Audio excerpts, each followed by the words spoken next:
राजेश पटेल अहमदाबाद का रहने वाला, उम्र लगभग 38 साल। वह एक सरकारी दफ्तर में क्लर्क था। राजेश सीधा साधा, जिम्मेदार और मेहनती इंसान था। उसकी पहली पत्नी का नाम सुनीता था। शादी को 12 साल हो चुके थे। उनके 2 बच्चे थे, अनुष्का 10 साल और मयंक 7 साल। शादीशुदा, जिंदगी सामान्य थी। लेकिन जैसे जैसे साल गुजरते गए, सुनीता और राजेश के बीच खटास बढ़ने लगी।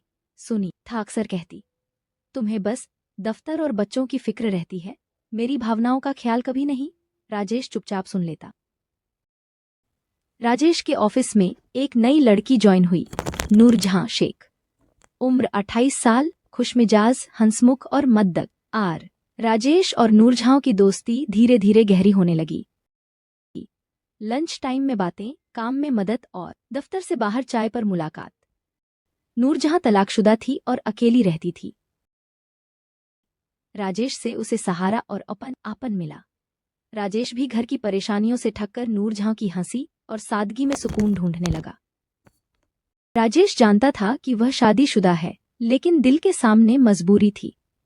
एक दिन नूरजहां ने सीधा पूछा, राजेश जी, आप मुझे सिर्फ दोस्त समझते हैं या कुछ और? राजेश चुप रहा। उसकी आंखों में साफ झलक रहा था कि यह रिश्ता दोस्ती से कहीं आगे जा चुका है। कुछ महीनों बाद राजेश ने हिम्मत करके नूरजहां से शादी कर ली, गुपचुप तरीके से। अब राजेश के जीवन में 2 औरतें थीं। पहली पत्नी, बच्चों की माँ, नूरजहां। दूसरी पत्नी, उसकी मोहब्बत। शुरू में उसने दोनों को अलग अलग रखा। सुनीता को उसने सच नहीं बताया। नूरजहां मान चुकी थी कि वह दूसरी है, लेकिन उसने शर्त रखी, तुम्हें मेरे साथ समय बिताना होगा, वरना इस शादी का कोई मतलब नहीं। राजेश की हालत बीच मझधार में फंसे नाविक जैसी थी। एक दिन सुनीता को सब पता चल गया।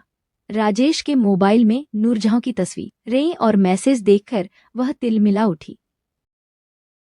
सुनीता ने चिल्लाकर कहा, राजेश, ये औरत कौन है? राजेश घबराया, मगर छुपा नहीं सका। उसने सब मान लिया।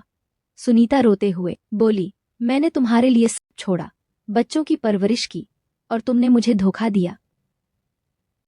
अब मामला सिर्फ पति पत्नी तक नहीं रहा।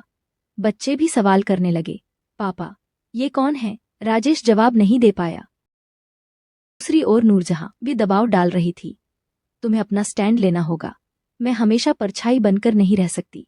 राजेश के लिए यह सबसे कठिन समय था। राजेश का राज छुपा नहीं रह सका। मोहल्ले वाले कानाफूसी करने लगे, देखो, पटेल साहब की 2 बीवियां हैं। ऑफिस में भी लोग फुसफुसाने लगे।